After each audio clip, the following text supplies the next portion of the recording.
Un sacerdote especialmente tiene necesidad de estar muy unido a la vid para nutrirse de la savia.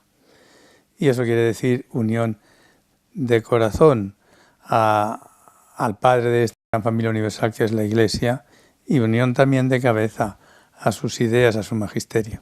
Jesús dice a los apóstoles: quien a vosotros escucha, a mí me escucha; quien a vosotros desprecia, a mí me desprecia. Y a Pedro, por tanto al obispo de Roma, al Papa, dice: tú confirmarás a tus hermanos. No les confirmará este periódico, aquel otro, el de más allá. No les confirmará este convenio de teólogos o aquel convenio de pastoralistas. Les confirmará Pedro, el Papa. Los otros no son nada sin él, y con él, en cambio, son todo. Y con lui, invece, sono tutto. Tuve la gracia de servir como diácono al Santo Padre en una celebración en la Basílica de San Pedro, y me impresionó sobre todo del Papa su actitud humilde, alegre y su mansedumbre, sobre todo en el trato con la gente, pues cómo trataba, con qué cariño, siempre con una sonrisa en la cara y con eso, una humildad impresionante. Como Benedicto XVI o Juan Pablo II, cuando van caminando entre filas de gente que les grita y les aclama, pues es como Jesús en el día del Domingo de Ramos, cuando iba entrando en Jerusalén y le aplaudían. Si el burro hubiera pensado que le aplaudían a él, pues sencillamente se equivocaba. O Juan Pablo II sabían perfectamente que a quien aplaudían es a Dios. Igual cada sacerdote, cada vez que las almas se alegran de verle, es por el bien que Dios hace a través de ellos. Cuando murió Juan Pablo II me hicieron preguntas sobre los récords que había superado, las vueltas al mundo, los millones de personas que había recibido, los documentos magisteriales, leyes. Y yo les decía a los periodistas: pero el récord más importante no lo habéis escrito en ninguna parte.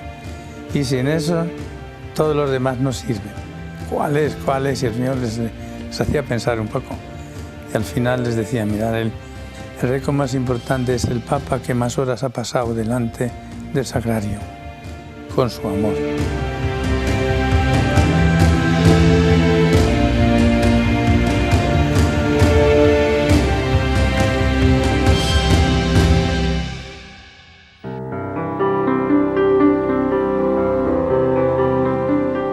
La Virgen es verdaderamente una madre para los sacerdotes. Está a nuestro lado para guiarnos y protegernos. Es un ejemplo amable, un ejemplo reconfortante para nosotros. La Virgen es el modelo de la vía sencilla del amor y te conduce cada vez más adentro del corazón de Cristo y dice simplemente: mira, aquí está. El sacerdote recibe a María como a su madre. El sacerdote debe mirar a María, debe implorar a María, debe vivir todo lo que es la espiritualidad mariana. No es una espiritualidad aparte, no es una espiritualidad devocional en el sacerdote. Ella nos enseña por medio de su docilidad, de su apertura, de su abandono, esa total donación de sí a la palabra, para que la palabra pueda, por así decir, asumir su carne, y así también la palabra de Dios que el sacerdote ama y que el sacerdote estudia, y el sacerdote se alimenta él mismo de la palabra de Dios, para que la palabra pueda asumir su carne, transformar su carne. Y esto lo aprendemos a través del ejemplo de la Madre de Dios. El sacerdote se debe unir de modo especial a la Virgen, sobre todo durante la Santa Misa, para estar como María detrás de Jesús, no delante, de modo que sea Él el que se exponga. Hay una realidad muy fundamental de la Virgen María, y es aquellas palabras que ella dijo en las bodas de Caná para adelantar la hora de Jesús, que es la hora del sacrificio, que es la hora en que Él sería elevado a la cruz, que es la hora del amor inmenso de Dios derramado en favor de los hombres. Haced lo que Él os diga, para adelantar esa hora, para hacer presente esa hora, para que el agua de nuestras penas, de nuestras incertidumbres se convierta en el vino de la alegría, en el vino de la hora del Señor, en el vino del amor de Dios llevado hasta el extremo. Es necesario que los sacerdotes cumplamos las palabras de María: haced lo que Él os diga.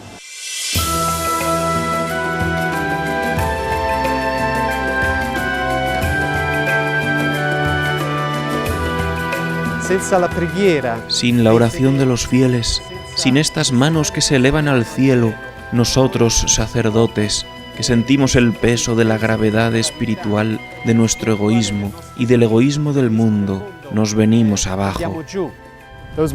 Esos momentos en los que la vida puede parecer dura y difícil, esos son los momentos en los que te das cuenta de por qué eres sacerdote. Eres sacerdote para el pueblo de Dios, que a su vez está rezando por ti. Hasta la gente que me encuentro en la calle me ven con el alzacuellos y me dicen: ¡Padre! No saben que soy solo un seminarista. Dicen: ¡Padre, gracias por ser sacerdote! ¡Rezamos por usted! No sé hasta qué punto me sostiene, pero sé que me sostiene. He encontrado en mi camino, por ejemplo, hermanas que me han dicho, recuerdo una hermana, Sor Roberta, que terminó sus días en un hospital consumida por la enfermedad y me dijo: yo ofrezco mi sufrimiento por ti, para que puedas llegar a ser santo, y así tantos otros. Y esto particularmente impacta el corazón de un sacerdote, encontrar estas almas generosas como las encontró Jesús y que estaban presentes bajo la cruz, que le han sostenido.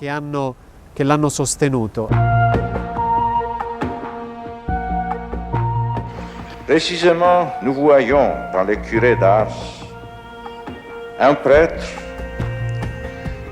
qui ne s'est pas contenté d'accomplir extérieurement le geste de la rédemption. Il y a participé dans son être même, dans son amour du Christ, dans sa prière constante, dans l'offrande de ses épreuves ou ses mortifications. Ese es vuestro modelo, el santo cura de Ars, amante de la palabra de Dios, amante de la Virgen Santísima, amante de su vocación personal, amante de la cruz, amante de la oración, amante de la Eucaristía, amante de la salvación de los que el Señor le había confiado. Santo cura de Ars es para nosotros un vivo ejemplo de lo que tenemos que ser los sacerdotes, combatiendo al demonio, al mundo y a la carne. El santo cura de Ars es también nuestro intercesor. No solamente es nuestro patrono, sino nuestro intercesor. Por eso a él le invocamos: Santo cura de Ars, ayuda a tu iglesia, suscita en nuestros jóvenes hombres dispuestos a entregar su vida por Cristo como tú cuando fuiste joven. Cuando el Señor nos hace sentir la inquietud en su corazón de darnos totalmente a Él, entonces es ahí cuando Él nos está enseñando el camino de la felicidad. Por eso yo lo que diría: no tengas miedo, di que sí. Verás que va a ser tu vida una afirmación gozosa y qué bien vas a llevar a las almas. Como dice Jesús en el Evangelio, quien pierda la propia vida la encontrará. Y esto lo experimentamos, aunque a veces sea un poco doloroso perderse a sí mismo, pero el Señor no se deja vencer en generosidad. Yo diría que el aspecto más bello que encuentro en el sacerdocio es precisamente la elección de una persona que es nada ante Dios. Dios me ha elegido para llevar su misión al mundo, para llevar al mundo hasta Él. Preghiamo per tutti i sacerdoti. Si moltiplicano nelle diocesi, nelle parrocchie, nelle comunità religiose, specialmente quelle monastiche, nelle associazioni e nei movimenti, iniziative di preghiera, in particolare di adorazione eucaristica per la santificazione del clero e per l'evocazione sacerdotale, rispondendo all'invito di Gesù a pregare il Signore della Messa perché mandi operai nella sua